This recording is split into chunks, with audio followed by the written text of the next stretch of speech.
because we didn't decide On in who what will order read to, yeah, first? who will read. um I am You can happy to start read. off. You Huh? can start off. You can start off. Okay, yeah. Yeah. Um so grateful to be here with Uche, and having read Facing You, and been fortunate enough to write a blurb for it. Thanks. Um yeah, I was honored to be asked, and I'm excited to hear you read the poems tonight, because I have them in my mind, but it's always such a different thing to hear a poet read their own work. Um, Right. so I will read from a couple of sections from Blackspace. I was thinking a lot, thinking about your work, which I was thinking about music and musicality quite a lot, and this link that I've been talking about with my students, all of my students that I've ever had, between poetry and music, and how those two things come together a lot more closely, I think, than we talk about in contemporary poetry.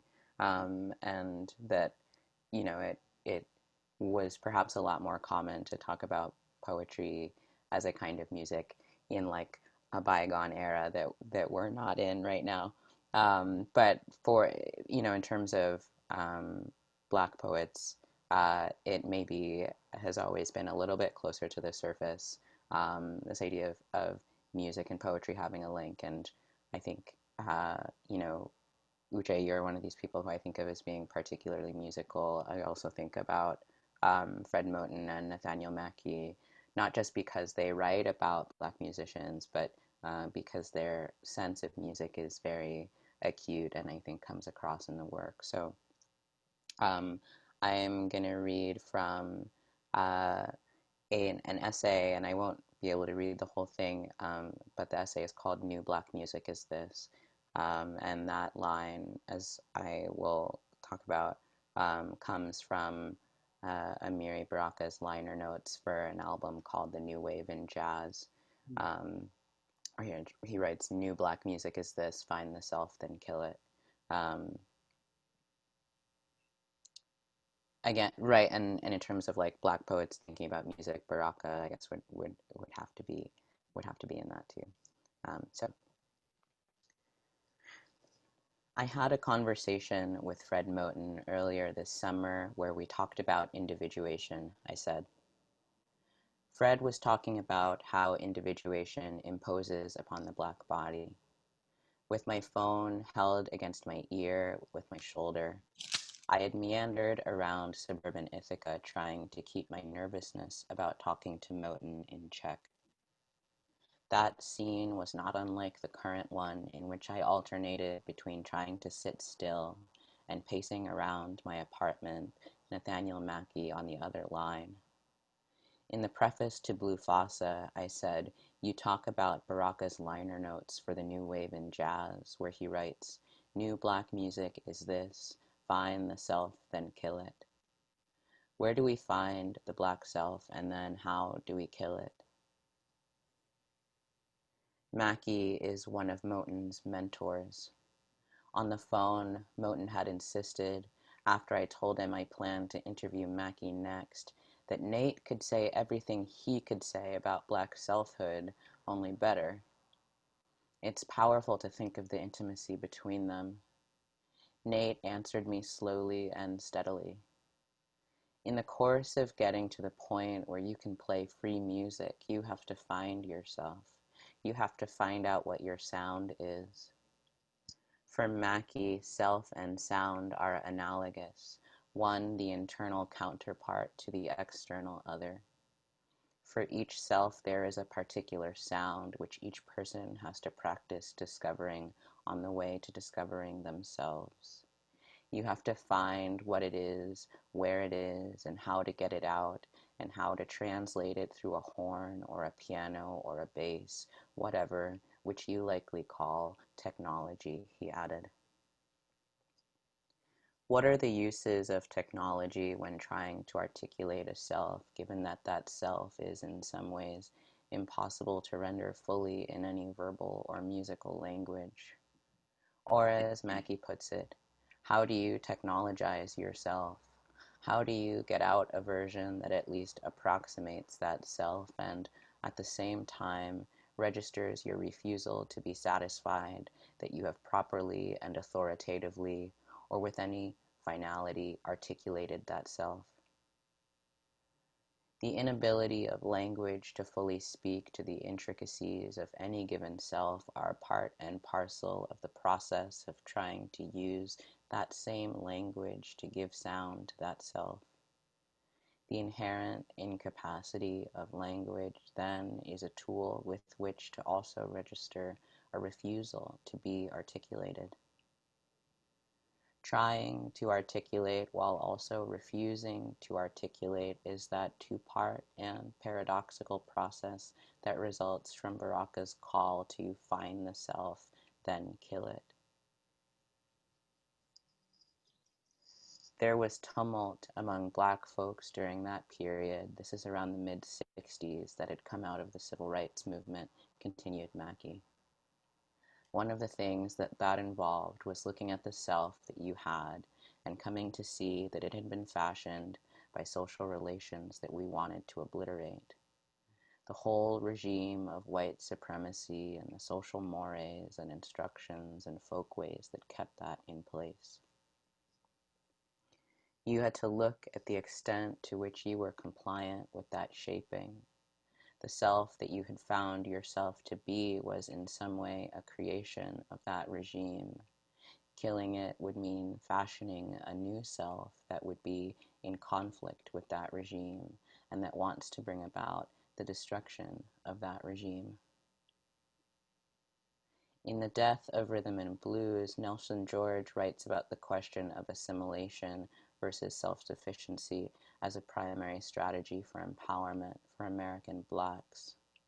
For George, both are necessary, but only assimilation, the strategy that dilutes the racial power block in exchange for an American identity of dubious rewards, has dominated the thinking of most Black Americans. If this is true, it's worth asking why, just as it's worth asking whether things have changed since George made this assessment in 1988, 16 years before the advent of Facebook. New technologies, like social media, purport to help us better apprehend and navigate our environments, expand the range and depth of both our sensory and social experiences, exert force, execute tasks. Every technological change begins with a spiritual revelation, said Nate. It seems to me that one of the questions that you're asking is, what are the spiritual revelations brought out by the technologies that we're dealing with? So after that, I continue into the history of Black music categorization, specifically the way that rhythm and blues was called race music before it was called rhythm and blues. And this was a way of keeping music made by Black musicians out of sort of white mainstream, and also to delineate what were sometimes very minor differences between things like rhythm and blues and rock and roll. And oftentimes the distinction was being made according to who was making what. All that to say, you should buy my book. um, so I'll read a couple of poems that I was writing in response to the work of Black video artists. Video art is this tiny field in relation to the rest of visual art anyway, and then if you kind of specifically focus on Black video artists who have been kind of working since the early 70s, it's an even narrower pool and gets you people like Lawrence Andrews and Tony Coates. More contemporarily, people like Kevin Drum Everson, who sort of straddles video art and experimental film, and Ephraim Asili. Ato Jaffa. And Jaffa, of course. Yeah, of course. Um, yeah, I should write some Jaffa poems for sure. Um, so I'll read. I was wanting, I think, to in writing these poems to make something about the experience of watching them available after the experience of watching. So I don't know if I did that, but that's what I was thinking about.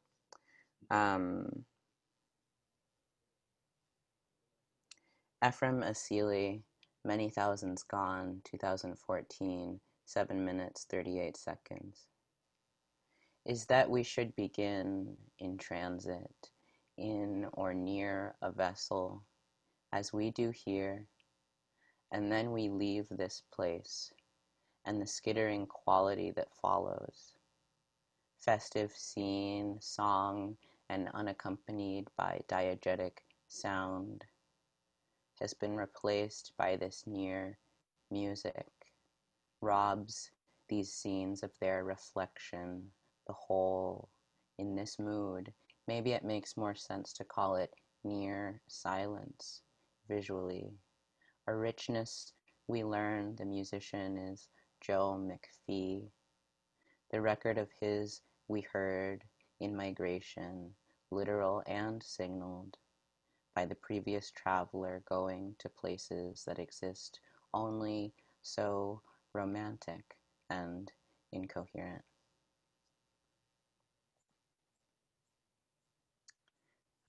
And I'll end with just one more poem. Leah Gilliam, Sapphire and the Slave Girl, 1995, 18 minutes, 20 seconds. Tidal networks of Black people cross the road, a Walgreens and pizzeria. We follow as they walk, time-marked downtown area, early computers welcome to Chicago.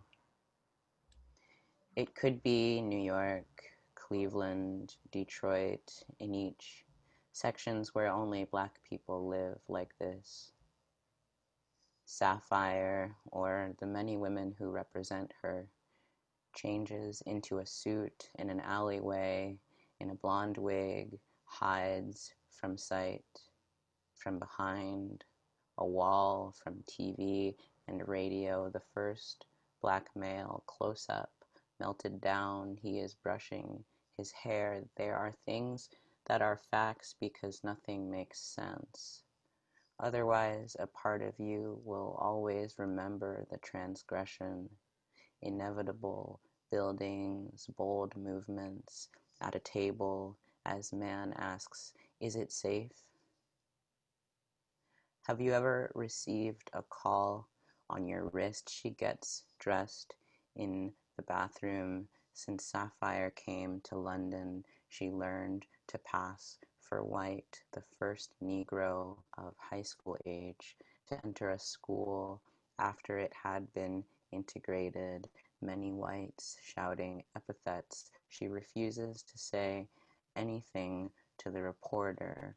14 minutes. Title, Open Spaces, Black Woman as Man says, what's important is for the space to feel closed.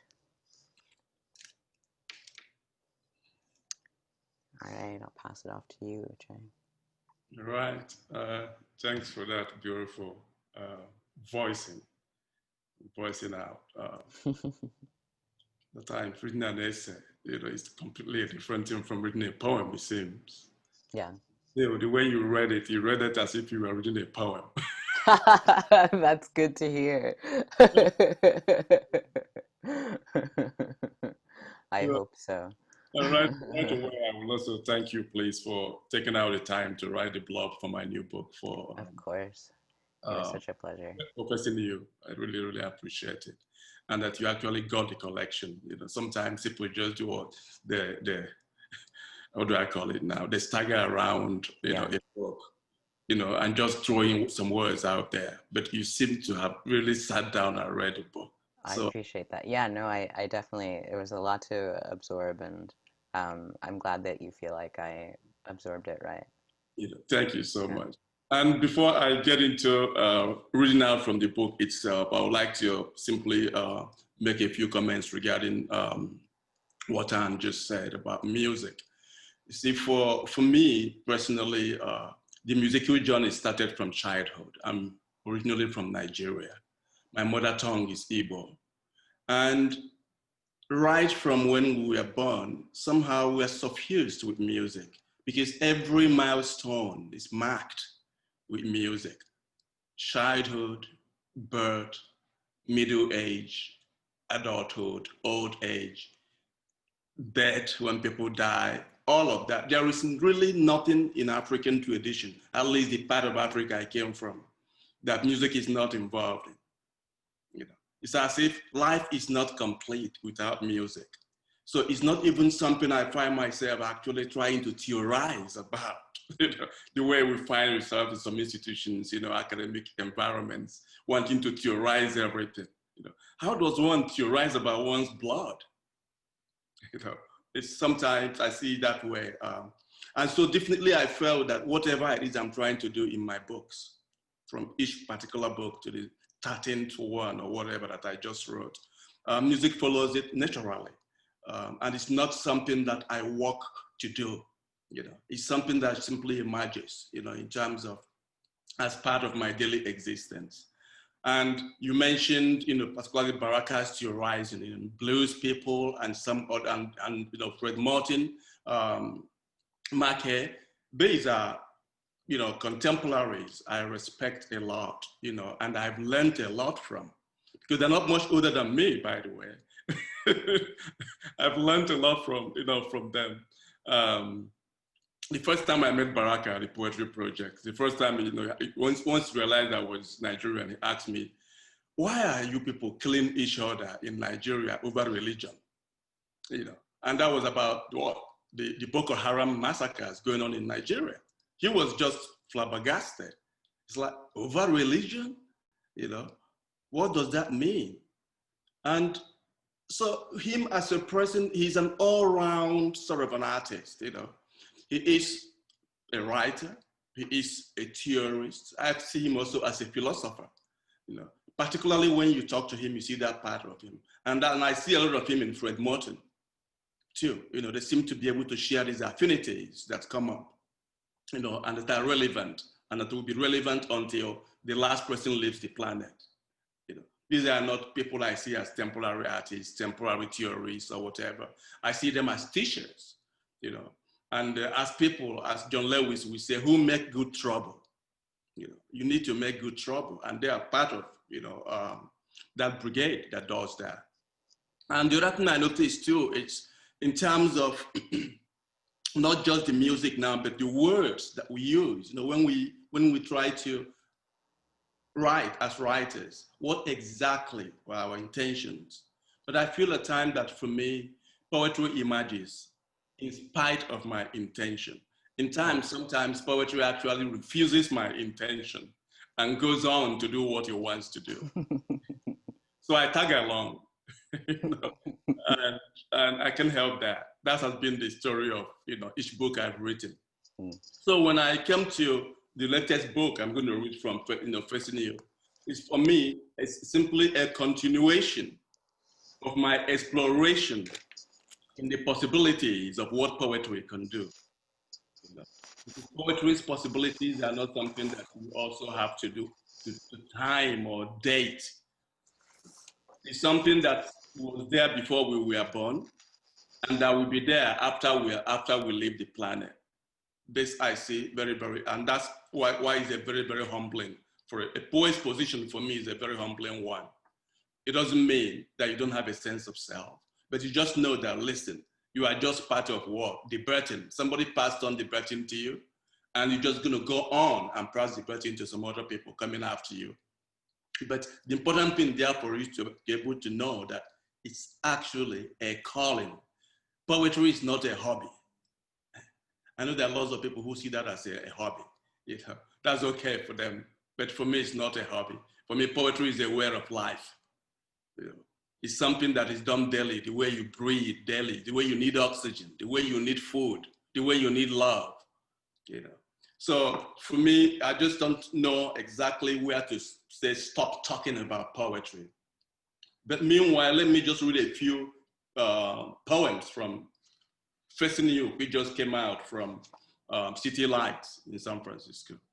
And I will also, within this moment, like to thank our publishers, you know, Black Ocean and City Lights, who've been very, very supportive of our work.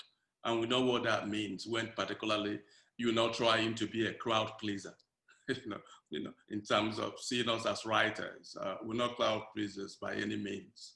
So I thank whoever opts to publish us. You know. So in another direction is a poem. It's page 4 of Facing You. In another direction. What is found in the wilderness knows you. If ever it is in the room, the country is not yet running out of bean bags. In another direction, a fever is a prompt. This country is not yet running out of beer hugs. The tightness of blue, turkey breast and Anna review, ash gray brush card, how to brave a twilight, trash can, glowworm, and mortal march. It's becoming more difficult to expound upon intangibles. This adds to the tightness of blue and those being left behind. A leaf taking that is also an arrival. And don't forget to take a break from gazing at me. The next poem is titled, I Haven't Seen Enough of You. Must the poem only catch me behaving correctly? You came closer to read the lines reading all over my body. I haven't seen enough of you.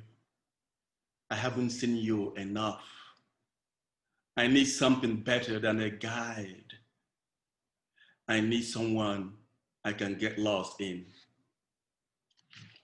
Ponder the Great is the next poem.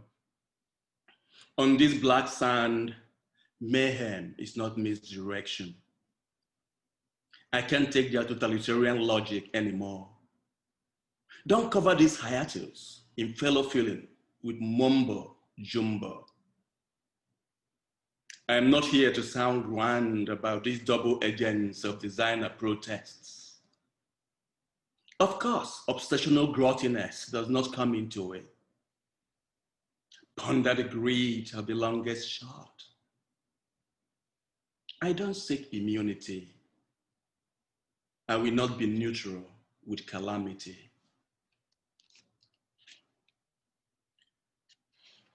And the next poem is Losing My Cool. This song is shitty, and she's cutting me and I'm losing my cool. Nobody is overly concerned with who is leaking military secrets to the enemy. Life's hard, but not so hard that she won't get it on with me. The rain takes out the trash. We stand our ground. Life's hard, but not so hard that I won't get it on with her. From your slant, the next poem. Keep chewing gum.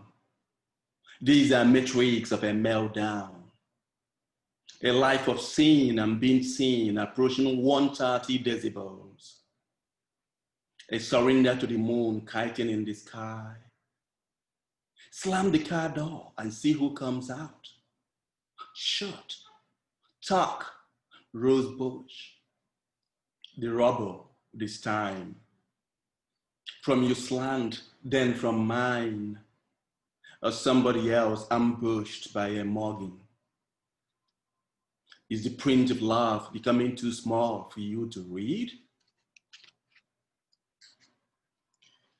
Rather than retreating, the next poem.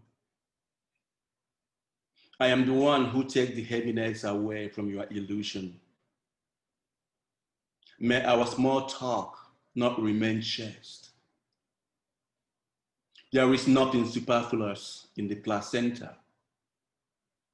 History is a bit ridiculous. Summering with you, the next poem. A stuck out tongue, a roadlock. What can I give in return to the milky traffic? To live each day as if it were my last. Shadows write on cut pages. Don't be a miser in the light. Air around a vase. We prayed before and after war and felt sick about it later. I want, if possible, a little bit of an insane world. I'm a sucker for toy shops. Tuesday fled on a boat. Inside an azalea is an exclamation point. Into the pollen is the next poem. Tenderness needs no corrections, no plots. When you read this, you will find me. Happiness is not a consolation prize for spinelessness. Do you mean that meaning is impossible? It's always new? What's that risk of being forgotten? Next poem. Fear is something I touched and known only with my hands. Life is exile. You lost your way. The afternoon sets the song on fire. The songs played the poem, gave one part to anguish, gave the other to our nakedness. At least, I am not interested in I told you so. Still at it is the next poem. There is no death this earth can stomach. What travels with you after death? The spaces between his lines, between his boasts. Same style, same yawning. Morning running out of light, running out of battery. This halo is insane. Too long Frenching a crawl, ever since the fiesta and how it turned out. Stay at it with Ashbury consoled. Still at it with downsliders. And the moorings, the nest. And the moorings of half a word in a blinding patch. A garden's wisdom and ecstasy. Hair, flesh, rock, voice. Our necks, our legs, our hands. Naked, not hiding the pink gaiters, the leather straps, ringlets, triadic ringlets. If lost breeds celebration, confess secrets when we climax. Otherwise, whichever route takes us to the front seats of a car. Everything you need, galaxies to be exact, planners in panties, one stop and what moves you, one lasting and citrus, everything you need to be true to the rock that rocked your blue-jeaned heart. Good pin, everyone burning shade, the jars that rushed in without you, of arteries and their sanctuaries, and imprints that become less important. It's not hard to have a falling out with an onion. For miles and miles, you give me every good thing you can keep. We ride our agonies to death. And the last poem I would like to read before asking Anne some question. For the record, the last poem from the book. somewhere between your crush and the pair of the Declaration of Independence. Flee the killer intimacy of balsam, meat, cornet, oyster stirring to endure the limit of veracity. Turn the dot around. Your nervous system is an orchestra. The skyscraper obliges disruption. This is what makes the sublime juicy, an extreme form of longing. These close-ups that make mysticism crack. Thank you. Thanks. Yeah, if you don't mind, Anne, can I shoot you a question right away? Okay, so yeah, let's do it. So we can be able to, get in, Yeah. So I wonder, in terms of what I can say, the breadth and the range of your essays, why do you concentrate on avant-garde Black writers specifically? Oh, wow. I think because the whole idea behind the avant-garde, right, is that they're doing something that hasn't yet been seen, right? And there's something in the process of trying to find a way to do something in a new way that I think necessarily leads you to liberatory possibility, right? There's the kind of trap or stagnation of how it has been done before, the poems that we already have. And like trap and stagnation is the wrong word because I also believe in lineage and tradition and cultural memory and all those things. But I'm thinking of a quote by this writer, Susan Briante. Do you know her? No, not familiar. She wrote this book called Defacing the Monument about documentary poetics, and she either says or quotes someone as saying, "There are no new atrocities, just new ways of making them felt." Oh, yeah. And really? yeah. I think about that even beyond atrocities. Like there are no new experiences, only new ways of making them felt. And so I think in thinking about avant-garde creators, that's where their minds are, right? That's where they're trying to new ways of feeling, inventing new ways for us to feel. And I was interested in that. Yeah. Oh yes, that makes that makes a lot. Thanks. Yeah. Go on. Well, I was gonna say there's a question in the chat for us from Serena, and I think you would be good to start it off. But it's, what are your thoughts on the connection between pleasure/desire and liberation? Yes, yeah. I think it's actually an essential question with regard to our work. Yeah, totally. And I simply don't see pleasure as escapist. Lots of people tend to see pleasure as escapist, a distraction, and so on. And I always wonder, what kind of revolution do we want without joy? Totally. What kind of revolution do we want without pleasure? Why do people always seem to feel that revolution only has to deal with anger and bitterness and revenge and violence? Pleasure is revolution. Joy is revolution.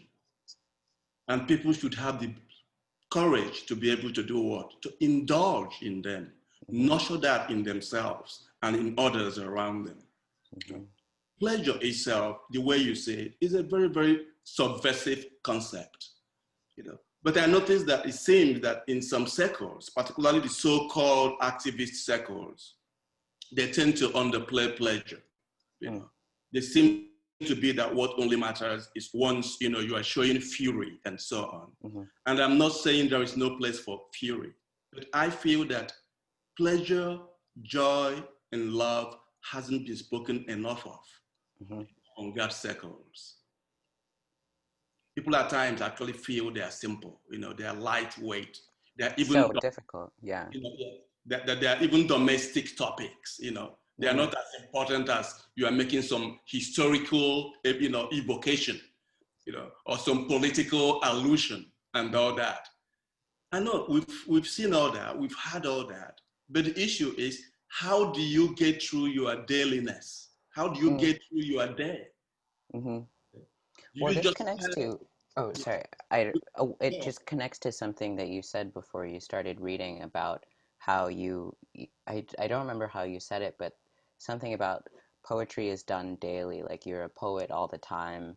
And when you, I know, and I think I feel that way as well, but it's one of those things that feels like it's hard to explain to someone who's not a poet or just a poet who doesn't feel that way. So I wonder if you could elaborate on um, what yes. you meant by that. Yeah, I think because I don't see poetry only as words or the production of words. Right.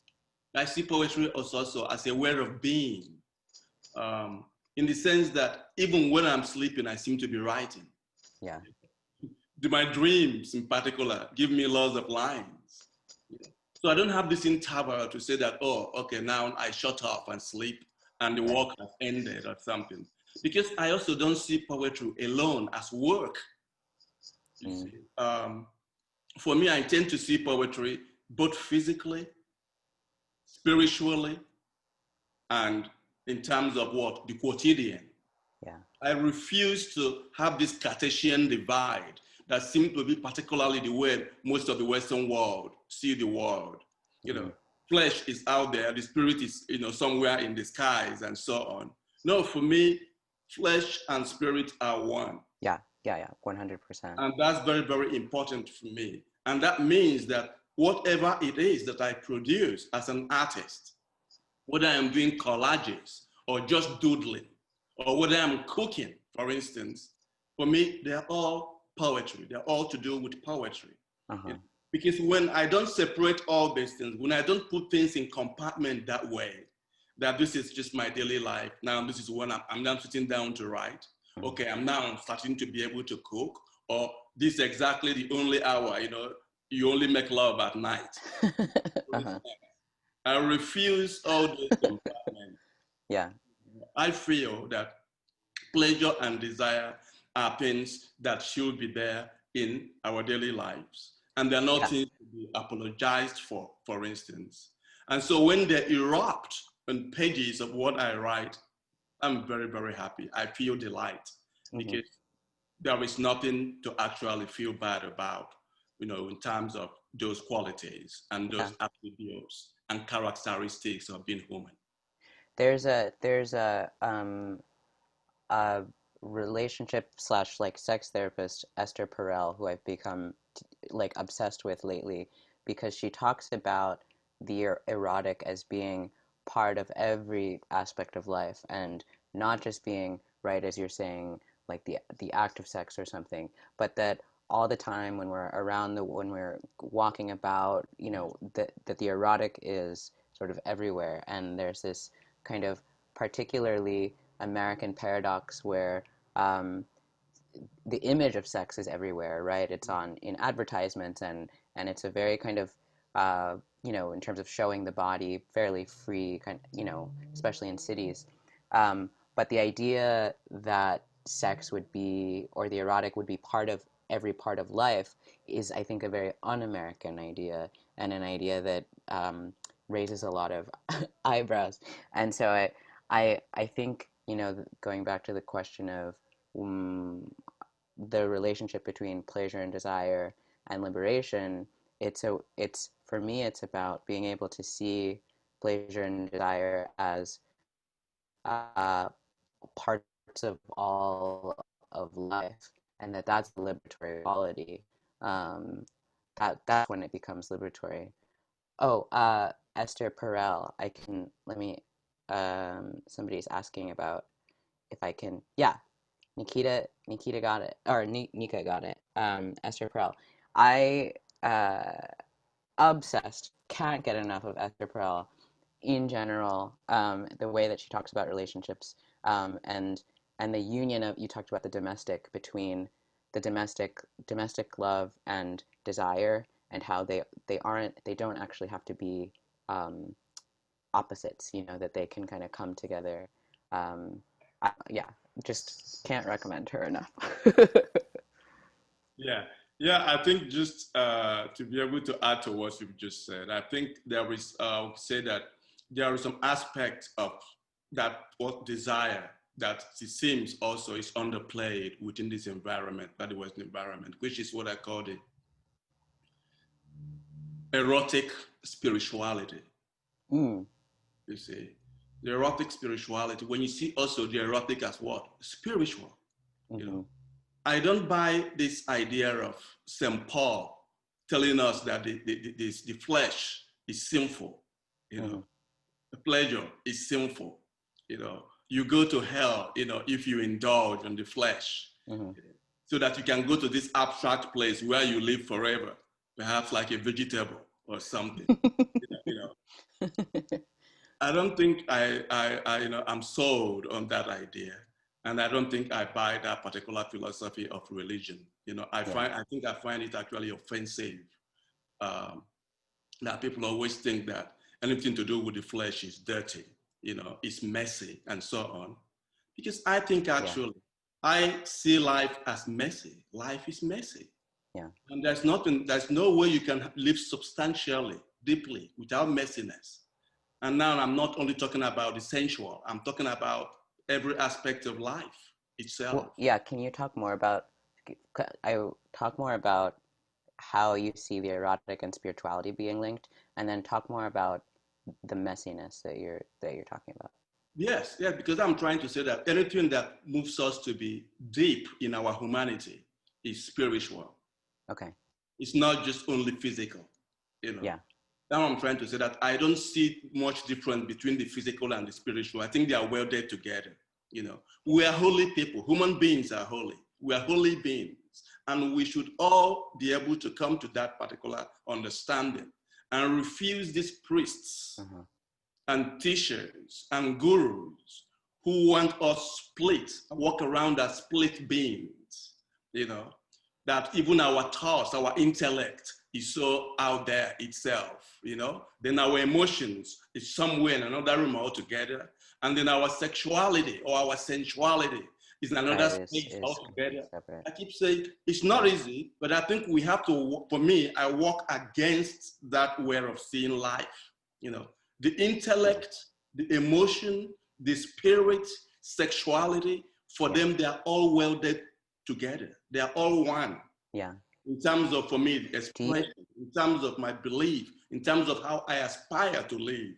You know, I don't want to live, you know, walk around as a split being. That's what I'm trying to say. Yeah. There's wholeness. Yeah, right. Being able to accept all these parts of ourselves as creative beings, as people who are ruminative, reflective, meditative. All of that is us. And people who are also sexy. All of that is also part of it. You know, there is nothing to minus from all these things. And I think these are things to celebrate. We should celebrate pleasure, desire, and the intellect. All of that together. Yeah. They should all. What would that? Go on. What do you teach? Yes, I teach. I teach literature and poetry sometimes. You know. Yeah. What do you? How do you get your students to see a more holistic picture, like you're talking about, and to sort of like, because I hear you saying you want to be an integrated being.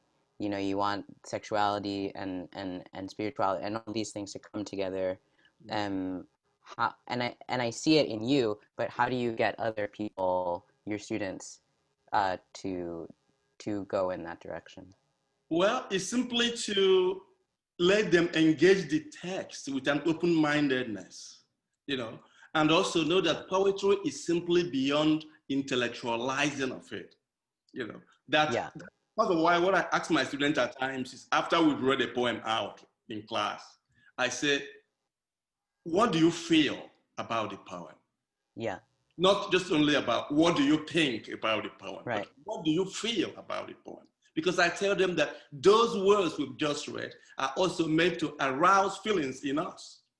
There might be feelings of tenderness, there might be feelings of confusion, feeling of anger, but also let's just not only talk about, iambic pentameter, right? And rhyme schemes, and alliteration and assonance. Right. We know about all those details, in terms of what? Elements of poetry. The issue for me is how are you able to see beyond just what I call the technicality of poetry? How do you take in a poem? So I try to also bring in that question of feeling, in terms of while I'm teaching. I completely not only just teach the themes, the subject matter of the poem, then I move on to the techniques and the structure, and that's it. No, at times I want them to be able to see that poetry itself is a way of life, and that is something they themselves could be able to get into if they allow themselves, without the mythology of always saying that poetry is difficult. Do you get challenges? Because I went with my students. One hurdle that we sometimes have to break through is if we read something, if we read, like, I think someone like going back to Fred Moten, if you go into Fred Moten with your head, it's not gonna work. You got to go, but you can't leave your head either. You got to go with your head and your heart, and they have to be talking to each other, and then you can, and something happen. But sometimes they'll go in with their heads because they're very smart, and they'll say, like, I don't get it, or I can't pay attention to this, and I try to get them into their bodies. So do you ever get challenges, or do you ever get students saying, who are trying to intellectualize and can't really get into the feeling of it, and how do you help them? Yeah, sometimes, but I will also, there's just a bit of stragglers, I've been lucky to get what I'll call very, very attentive students, and who seem willing to go with me in my very, very intuitive way of teaching. Yeah, right. I noticed that some of them, yes, I just looking at their eyes, they're just like, yeah, right. this guy is mine, Yeah, yeah, I can't avoid that. I can't avoid saying, things I need to say to them. Because the thing is that you never know what they take in. You see, when you are saying, when you are teaching, and you're trying to just go beyond the text, because I always look at that text as just a rough cut for you to now flesh out. So trying to flesh out the poem itself, whether in terms of the subject matter, or whether in terms of its philosophy, or whether in terms of its visionary stretch, I just go ahead and just say what needs to be said, or what I feel inspired at that moment to say, and then hope that some of them will be able to go along. But like I said, I've been lucky in terms of students. Even the students I'm teaching this semester too, I see them. In fact, at some point, particularly towards the middle of the semester, I see them wanting to speak more. So I just go back, I just withdraw, and let them now express their heart. Feel free, knowing that there is really nothing entirely wrong in their commentaries. That's the way I do. So it's not a formula, but I follow each class in terms of the way the students respond. And then that might perhaps suggest to me the way I have to go with that particular set of students. Yes. I think our hosts are talking about I appreciate you. And Nick, we gotta wrap it. It was so nice to talk with you. Thank you. And I'm glad they had a chance to read together, and I hope we continue to talk in the future. Yes, we should continue the conversation beyond the screen.